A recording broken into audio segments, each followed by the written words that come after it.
nossos familiares, por nossos amigos e até pelos nossos inimigos, como Jesus ensinou, para que eles sejam salvos. Amém? Esse é o dever de todo cristão. Isso é algo tremendo, isso é algo que o Senhor ensina na sua palavra. Amém? Aí, pastor, mas sério mesmo? Eu vou ter que orar por aquela pessoa ser salva?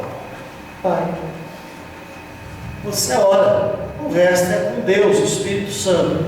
Aceitar ou não é uma decisão da pessoa, mas entenda algo: quanto mais amor você empenhar na sua oração, mais fácil será para que aquela pessoa se entregue a Jesus. Amém? Amém? E lembre-se de mais uma coisa: quem faz a obra é o Espírito Santo de Deus, não é por força e nem por violência. Amém? Então, o Senhor Jesus, ele recebe a unção, ele tem a unção do Espírito Santo, mas tudo no reino de Deus tem um propósito. Tudo. Deus não faz nada sem propósito. Todo princípio que Deus ensina tem um propósito. E a unção de Deus sobre a vida de Jesus também tinha um propósito, que era pregar as boas novas. Pregar as boas novas é evangelizar. Abra comigo a sua Bíblia, vai para o Evangelho de Mateus, capítulo 5, versículo 5. Aleluia. Glória a Deus. Mateus 5:5. No Sermão da Montanha, o Senhor Jesus vai falar das bem-aventuranças, das beatitudes. E nesse ponto aqui, Jesus confronta toda a atitude humana.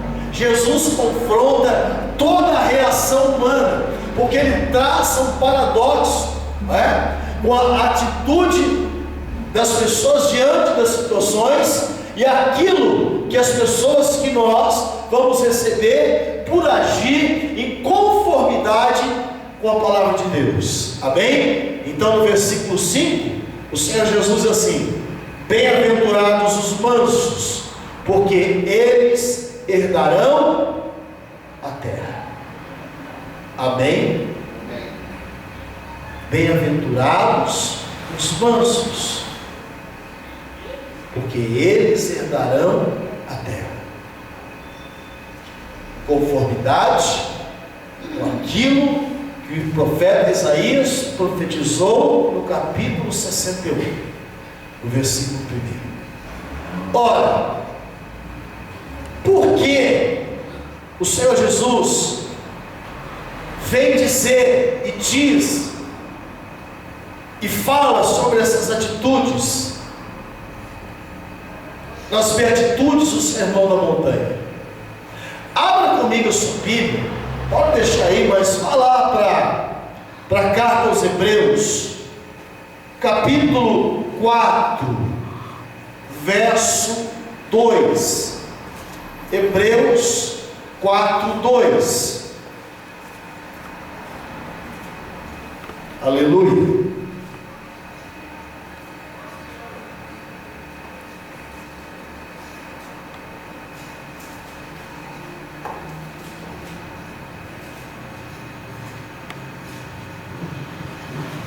Amém? Diz assim, olha: porque também a nós foram pregadas as boas novas, como a eles, mas a palavra da pregação o nada lhes aproveitou, porquanto não estava misturada com a fé naqueles que a ouviram.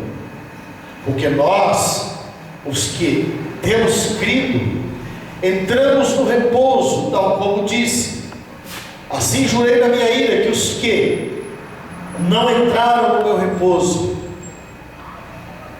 embora as suas obras estivessem acabadas desde a fundação do mundo.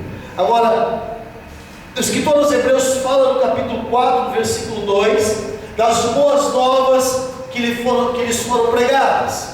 Agora veja o capítulo 4, ainda no versículo 12, o que ele diz: porque a palavra de Deus é viva, ela é eficaz, ela é mais penetrante que espada alguma de dois gumes, e penetra até a divisão da alma e do espírito, e das juntas e medulas, e é apta para discernir os pensamentos e as intenções do coração. Amém? A partir do momento que a palavra de Deus é anunciada, a partir do momento que a palavra de Deus é pregada, ela é uma palavra de boas novas. Boas novas, o Evangelho é uma boa notícia. O Evangelho é a palavra de salvação. Então o escritor aos Hebreus diz que ele recebeu, que lhes foram pregadas as boas novas. Boas novas. Mas ele diz que se não estiver misturada com a fé, para nada aproveita. Amém? Ou seja, eu ouço a palavra de Deus, você ouve, mas a gente tem que crer na palavra de Deus. Amém? Como diz o profeta Isaías no capítulo 53, versículo 1: Senhor, quem deu crédito à nossa pregação?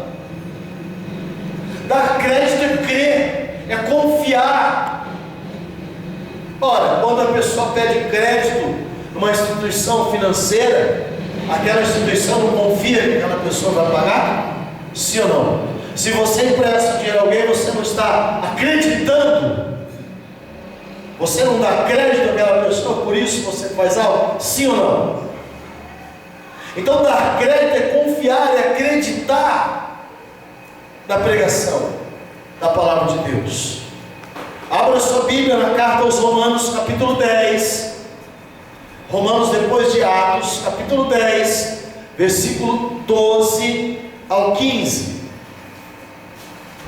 Porque Jesus veio ao mundo? Porque Deus enviou o seu Filho ao mundo. O Senhor Jesus diz a Nicodemos que Deus enviou o seu Filho unigênito, para que todo aquele que nele crê não pereça, mas tenha a vida eterna. Aleluia! Porque Deus enviou o seu Filho ao mundo, não para que julgasse o mundo, não para que condenasse o mundo, mas para que o mundo fosse salvo por ele. Amém? Então Deus envia Jesus ao mundo para que as pessoas sejam salvas. Amém? Agora, nós estamos falando de pregar as boas novas de salvação. Jesus está na sinagoga. Jesus leu o livro do profeta Isaías e diz que naquele dia a profecia se cumpriu. Romanos capítulo 10, versículo 12 ao 15, diz assim: preste bem atenção aqui, porque sabe quem faz diferença de uma pessoa para outra? As pessoas, os seres humanos. Se tem algo que é triste para Deus, é um cristão, um evangélico, um crente discriminar outra pessoa, por qualquer que seja a situação. Isso é algo que entristece o coração de Deus, porque foi Ele que fez todas as pessoas, porque Ele ama todas as pessoas. Então ninguém tem o direito de discriminar ninguém, por mais que você não concorde com aquilo, com a atitude, com o comportamento, com a maneira que a pessoa vive, mas discriminar não. O nosso dever, no mínimo, como cristãos, é orar. É orar. Havia uma situação nesse tempo, não é? Que havia os judeus, que eram o povo do Senhor, os israelitas, os descendentes de Abraão, para os quais Jesus foi enviado. Como disse João no Evangelho, no seu Evangelho, no capítulo 1, versículo 11, que Jesus foi enviado para os seus, mas os seus não receberam. Mas a todos quantos o receberam, deu-lhes o poder de serem feitos filhos de Deus. Quando João diz isso, quando João escreve isso, ele está dizendo, não somente aos descendentes de Abraão, mas em todo o mundo, aqueles que receberem, aqueles que aceitarem a Jesus Cristo como o único e suficiente Salvador de suas vidas, estes serão chamados filhos de Deus. Amém? Glória a Deus. Aleluia. Então o apóstolo Paulo vai escrever aos judeus, aos romanos, perdão, e Paulo, ele lança luz sobre essa questão, quando ele diz assim, versículo 10, visto que com o coração se crê para a justiça, e com a boca se faz confissão para a salvação, porque a Escritura diz, todo aquele que nele crer não será confundido, porquanto não há diferença entre judeu e grego, porque um mesmo é o Senhor de todos. Um mesmo é o Senhor de todos, de qualquer nação, de qualquer tribo. O Senhor é o Senhor de todas as pessoas. Aleluia. Glória a Deus. E rico para com todos os que invocam, porque todo aquele que invocar o nome do Senhor será salvo. Amém? Amém. Aí Paulo, ele faz uma pergunta, porque Paulo, irmãos, ele expõe a maravilhosa graça de Deus. Primeiro ele mostra que Deus não faz acepção, que Jesus morreu na cruz para que todas as pessoas fossem salvas. E aí Paulo vai cobrar a atitude de cada um, que também é nossa. Amém? E ele diz assim, no versículo 14, como pois invocarão aquele em quem não creram? E como crerão naquele de quem não ouviram? E como ouvirão se não há quem pregue? E como pregarão se não forem enviados? Como está escrito, quão formosos os pés dos que anunciam a paz, dos que anunciam, aleluia, coisas boas. Mas nem todos obedecem ao Evangelho, pois Isaías diz, Senhor, quem deu crédito à nossa pregação? Aleluia. Por isso Isaías é chamado profeta messiânico. Ele foi quem mais falou, quem mais profetizou a respeito de Jesus.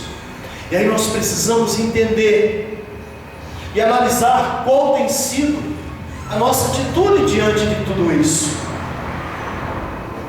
Nós precisamos analisar. O cristão tem que ser uma pessoa que pensa. Se tem algo que Deus nos deu de precioso, chama-se vida. Mas há uma condição ligada à vida: tempo. Sim ou não? Tempo de vida. O salmista Davi diz assim, no Salmo 90, Senhor, ensina-nos a contar os nossos dias, de maneira tal que alcancemos corações sábios. Senhor, ensina-nos a viver de uma maneira que nós sejamos, que nós venhamos a ser pessoas sábias. Aleluia. Amém? Amém. Segundo, por Porque Deus unge Jesus. Porque nós recebemos a unção do Espírito Santo. Porque nós precisamos buscar a unção do Senhor. Lucas capítulo 4, versículo 18, a parte B do versículo, diz que Jesus foi enviado para restaurar, para curar, para ter o poder de Deus. Agora, abra um texto da Bíblia comigo, no livro do profeta Isaías, capítulo 57, versículo 17. Glória a Deus. Isaías 57, verso 15. Isaías 57, 15. Glória a Jesus. A gente já está caminhando aqui para concluir.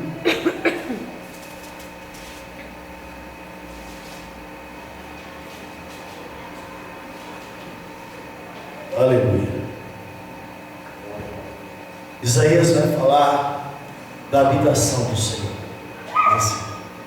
Porque assim diz o alto e o sublime, que habita na eternidade e cujo nome é santo, no alto e santo lugar habito. E também com o contrito, preste atenção, e também com o contrito e abatido de espírito, para vivificar o espírito dos abatidos, e para vivificar o coração dos contritos. O Senhor habita na eternidade, no alto e santo lugar, mas Ele também habita com o quebrantado e com o contrito. Sim ou não? Veja bem, o que é uma pessoa contrita? O que é contrição? Contrição, meus irmãos, é o arrependimento profundo. Não estou falando de remorso, não. É o arrependimento profundo por haver pecado contra Deus. Isso é uma pessoa contrita. Amém? Isso é uma pessoa contrita. É uma pessoa que quando peca, porque pecar, todos estão sujeitos a pecar, ela se arrepende profundamente. Ela se arrepende profundamente, porque quando ela peca, quando nós pecamos, a gente peca primeiramente contra Deus. Sim ou não? E depois contra o próximo. É algo, não é? Evidente. Então, nós temos isso muito, muito claro na vida de Davi. Quando Davi, ele, por um momento, ele sai da presença de Deus. Por um momento, Davi se esquece de Deus. Por um momento, Davi tira os olhos de Deus. E naquele momento, Davi, ele peca contra Deus. Naquele momento, Davi, ele não se importa com Deus. Naquele momento, Davi também não se importa com um homem inocente. Naquele momento, Davi também não se importa com a família que ele vai destruir.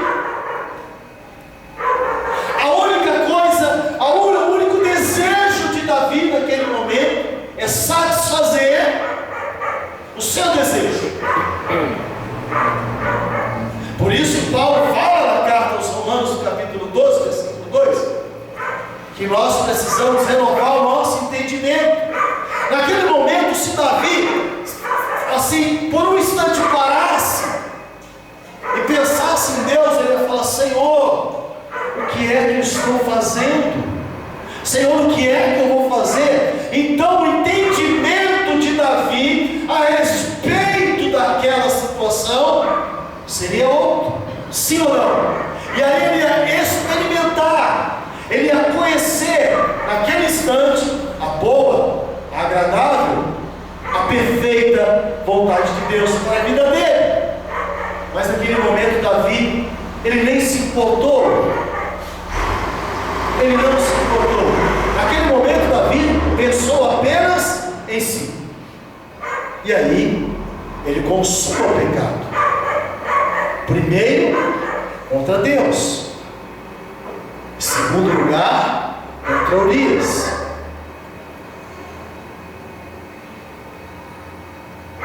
Aí talvez você pense assim: pastor, estou lascado.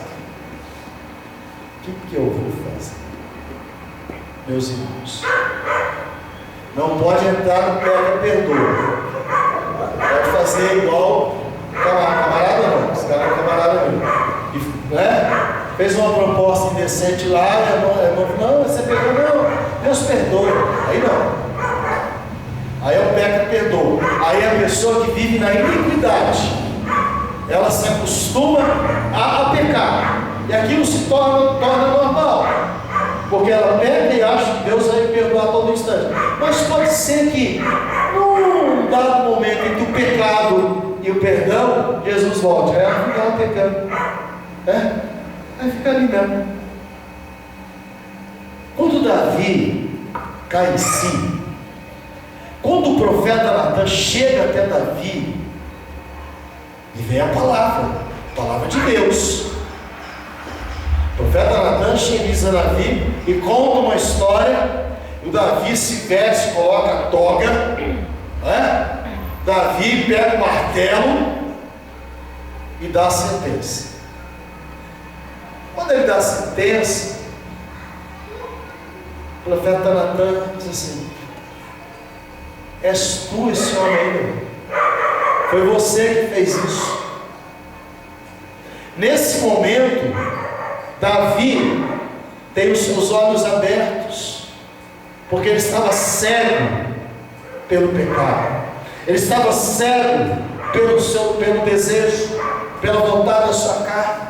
Veja que Davi, a palavra do Senhor diz que Davi era um homem segundo, conforme o coração de Deus.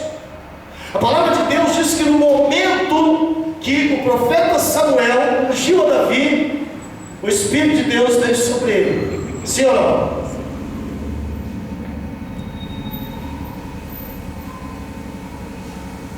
Salmo 51, versículo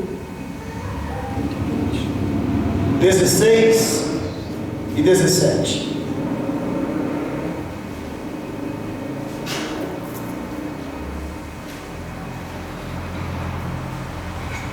O Senhor habita no alto e sublime trono, mas Ele habita também no nosso coração, porque nós somos o templo do Espírito Santo de Deus, como diz Paulo, como disse aos atenienses. Salmo 51, verso 16 e 17, diz o salmista: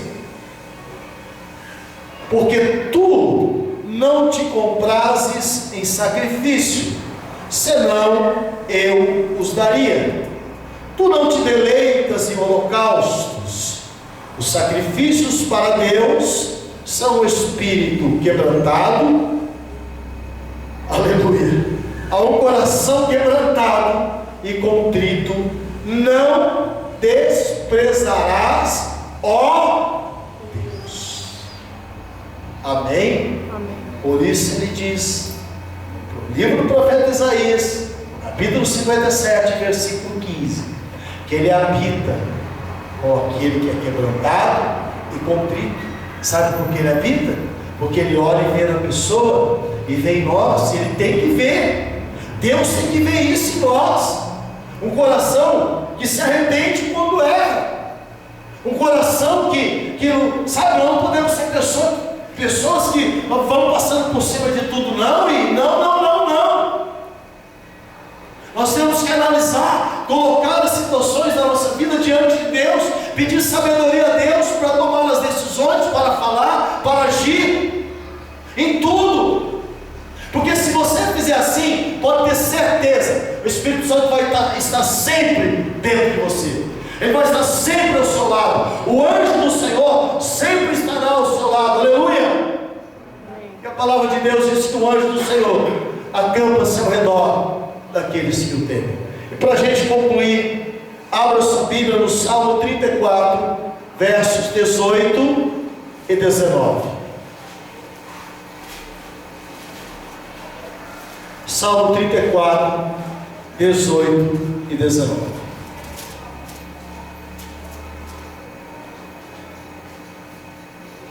Glória a Deus. Diz assim a palavra do Senhor. Aleluia. Perto está o Senhor dos que têm o coração quebrantado e salva os contritos de espírito. Muitas são as aflições do justo, mas o Senhor o livra de todas. Aleluia. Ele lhe guarda todos os seus ossos, nenhum sequer deles se quebra. Amém? Até aqui. Glória a Deus. Perto está o Senhor de todos os que têm coração quebrantado, e Ele salva os contritos de espírito. Quebrantamento, contrição. Meu irmão, minha irmã, se tiver alguma partezinha do seu coração que seja uma pedrinha, por menor que seja, peça ao Senhor para quebrantar. Peça ao Senhor, porque a palavra de Deus diz que ela não pode ser semeada. Jesus falou no meio das pedras. Não pode. A palavra de Deus ela tem que ser semeada no solo fértil. Então, se houver algo no seu coração que atrapalhe a unção de Deus na sua vida, peça para Deus tirar. Amém? Peça para Ele colocar tudo aquilo que você precisa, para que a cada dia mais você seja cheio do Espírito Santo de Deus. Amém? Quero orar por você nesse momento. Se os irmãos puderem se colocar em pé.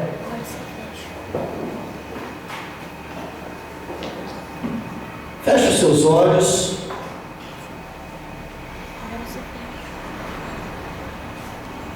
Vamos falar com Deus.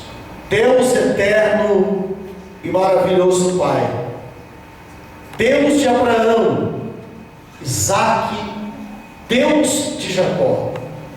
Pai, nós estamos reunidos no Teu nome. O Senhor prometeu que estaria no meio de nós, que onde estivessem dois ou mais reunidos em Teu nome, o Senhor ali estaria no meio deles.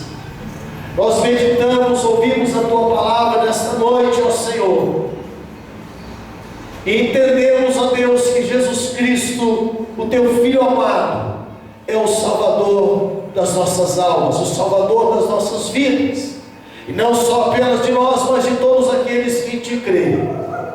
Eu oro nesse momento, meu Pai, pela vida de cada um dos meus irmãos, pela vida de todos aqueles que me ouvem. Senhor, em nome de Jesus, seja aqui na igreja, seja pelo áudio, seja pelo vídeo, que o Senhor estenda a Tua mão de bondade, graça, poder e misericórdia. Ah, Senhor, curando os enfermos, restaurando, Senhor. Ah, meu Pai, em nome de Jesus Cristo, em nome de Jesus Cristo, Senhor, que o Senhor venha habitar poderosamente poderosamente na vida de cada um dos teus filhos. Alcança também, Senhor, cada família